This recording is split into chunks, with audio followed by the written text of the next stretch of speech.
And more Battlefield 4 related news. It's about frickin' time I get to talk about something other than console versus console. Oh wait, it's Battlefield 4 on console versus console. Oh my god. Okay.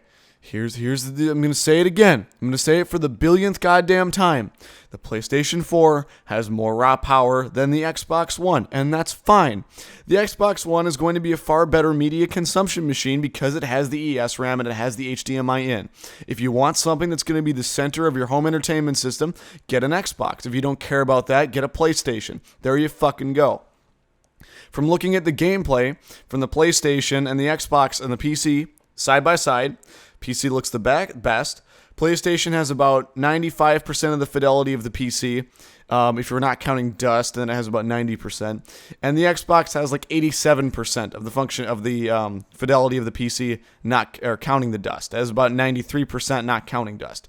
Everything is very close together. The PlayStation looks like PC with the anti-aliasing turned down a bit and with a little less dust. And the Xbox One looks like the PlayStation with a little less anti-aliasing, maybe very, very slightly lower resolution textures.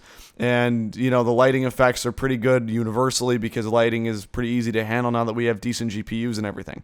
So what you're looking at is a preference thing for now. The performance differences from the Xbox to the PlayStation probably aren't going to matter until like 2 or 3 or 4 years from now.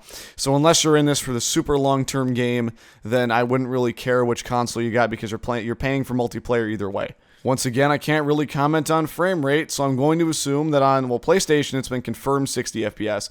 It looked like it was 30 or 60 on the Xbox. There was no stuttering. The PC version looked like it was running heavier because they were running this like beta build, and it was closer to finished on the consoles, but I'm sure the finished PC build is going to run smoothly too.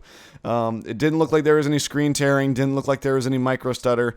Well, I mean, obviously there isn't going to be any micro stutter because it's a single GPU, but hey, you never know, you could have a problem. My only gripe about the Xbox version was that maybe there was a little bit less anti-aliasing, but if we're going to go on 1080p and sometime in the future on 4K displays, anti-aliasing is going to get phased out. So again, it really doesn't matter. The denser that our pixels get, the less we need anti-aliasing and the more we need VRAM.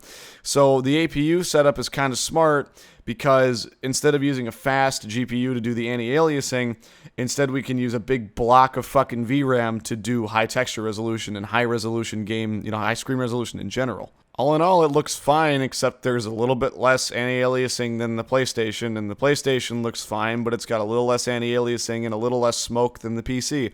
They all look fine. It's a launch game. Launch games are supposed to look pretty similar. The high-end PCs are going to look, you're going to look maybe 5-10% better, maybe run it a little bit faster. And the consoles, just because the hardware is closer together than it's ever been in the last 10 years, at this very moment, you're going to get like